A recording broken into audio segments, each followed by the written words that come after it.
Santa Cruz dispensa atacante, mas já tem um outro atleta contratado. Náutico se prepara para início na Série C do Campeonato Brasileiro. Timbu vive a expectativa de estreia na competição. E o Sport também se prepara para enfrentar o Vasco no Rio de Janeiro pela terceira rodada do Campeonato Brasileiro da Série A.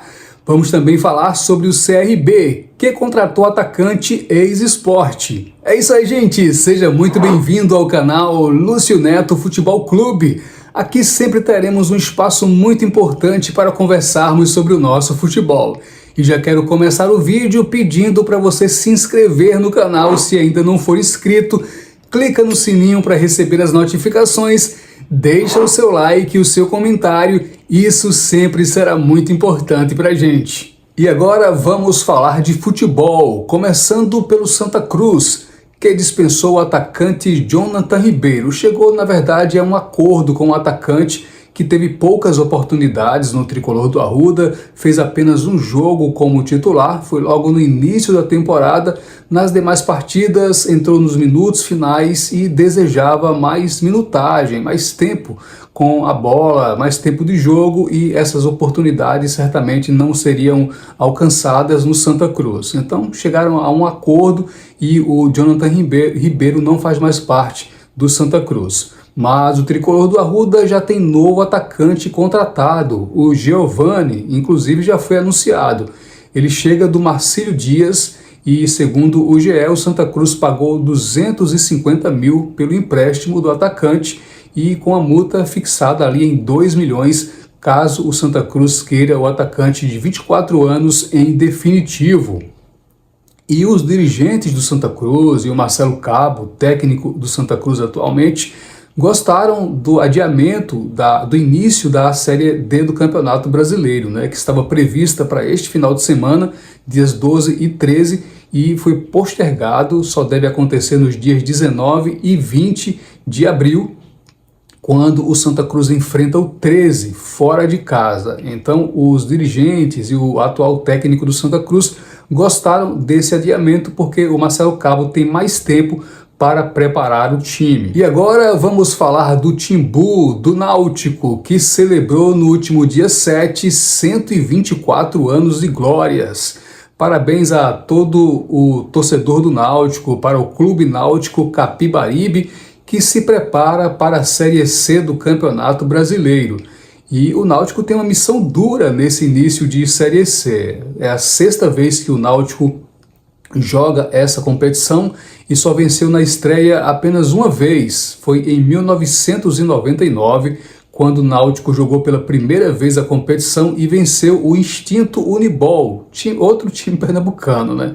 De lá para cá o Náutico tem tido dificuldades nas estreias na Série C. O Náutico joga pela terceira vez consecutiva, né? Tá na hora do Náutico sair dessa série que realmente atrapalha demais a vida dos clubes.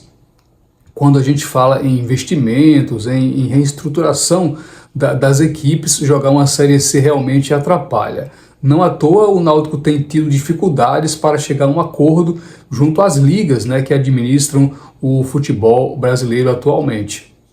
Porque jogando numa divisão inferior realmente fica muito complicado, e a torcida alvirrubra tenho certeza que torce demais para que, diferentemente de outras ocasiões, o Náutico consiga uma vitória importante. O Náutico estreia na Série C no próximo final de semana contra o Itabaiana, lá em Sergipe, no estádio Mendonção.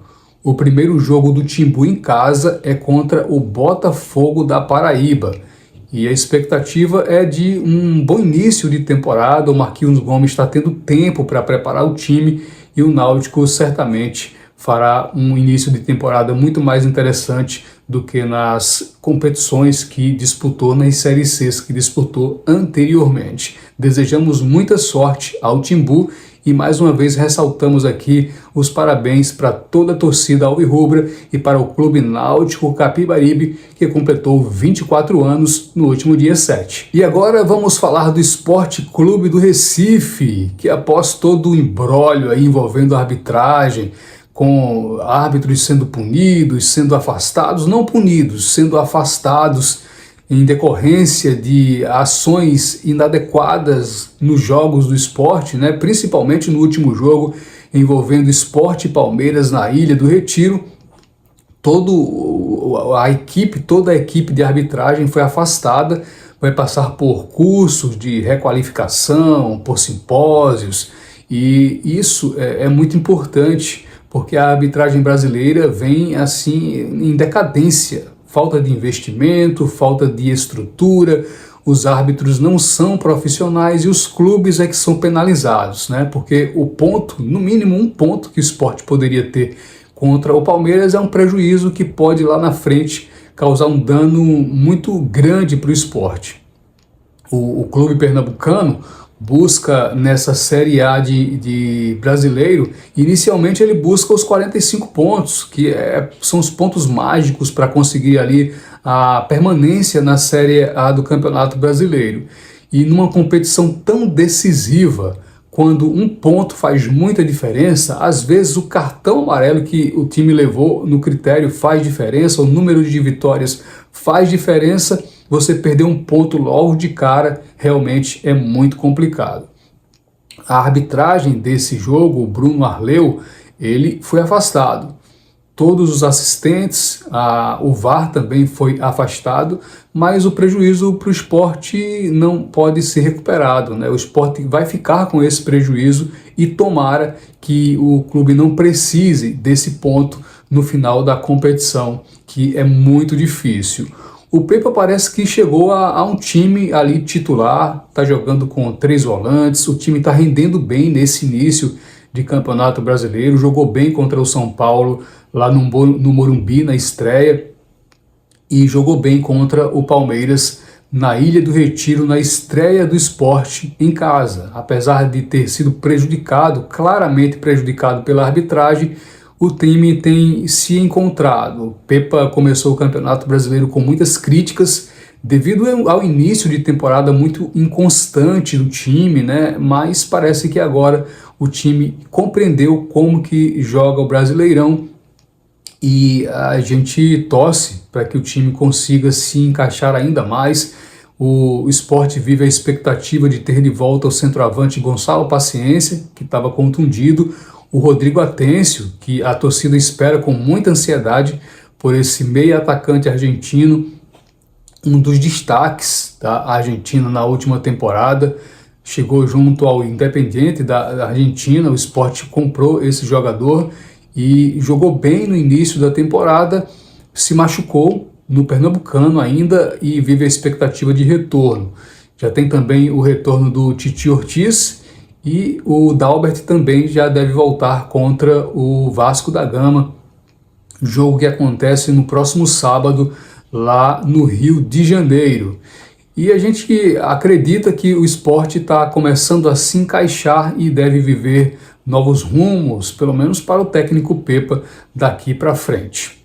E eu nem anunciei no início do vídeo, mas gostaria de ressaltar aqui a contratação do Mikael, ex-atacante do Sport Clube do Recife, que foi contratado pelo CRB, lá de Alagoas, né? O Anselmo Ramon, que fez 177 partidas pelo CRB, está indo para o Goiás e o CRB contratou o Mikael, um bom centroavante, mas tem muitos problemas físicos, né? Foi contratado em 2022 do Sport para a Salernitana, time italiano, e lá recebeu muitas críticas, né? Porque não conseguia chegar a uma condição física ideal.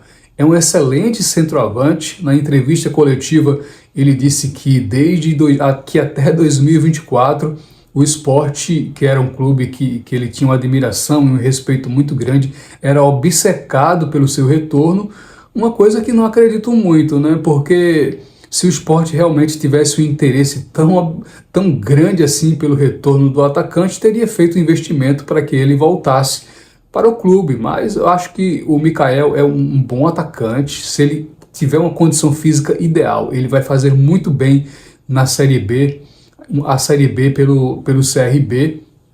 Torcemos aí pelo sucesso do atacante, que jogou na base do Sport e depois jogou muito bem no Sport, foi emprestado ao Confiança e voltou para o Sport, voltou muito bem, mas realmente acredito que essa declaração dele não faz tanto sentido, porque o Sport fez investimentos pesados em jogadores que a torcida não conhecia tanto. Então, conhecendo o Mikael, se ele realmente quisesse voltar para o Sport, ele teria voltado, mas agora ele segue no CRB. Desejamos muita sorte para o Mikael e para o CRB.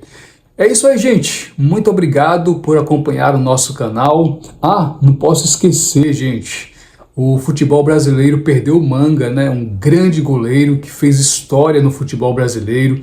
Começou sua trajetória no Sport Clube do Recife e faleceu aos 87 anos. Completaria 88 anos agora, dia 26 de abril. E exatamente 26 de abril é o dia do goleiro, em homenagem ao grande Manga, que fez história, foi tricampeão pernambucano pelo Sport, foi campeão gaúcho pelo Internacional, campeão carioca pelo Botafogo, e é um dos ídolos brasileiros, mais um que o Brasil perde, o lendário goleiro Manga. Nossas singelas homenagens e nossos sentimentos à família do Manga e a toda a torcida que sempre apoiou o Manga, um goleiro que jogava sem luva na maioria das vezes, né? E a gente sempre admirou o trabalho dele. Não à toa, o Dia do Goleiro é em homenagem a esse grande profissional do futebol brasileiro. Agora sim, me despeço de você, pedindo para você se inscrever no canal se você ainda não for inscrito. Clica no sininho para receber as notificações, deixa o seu like e o seu comentário, isso sempre será muito importante para a gente. Um grande abraço e até o próximo vídeo.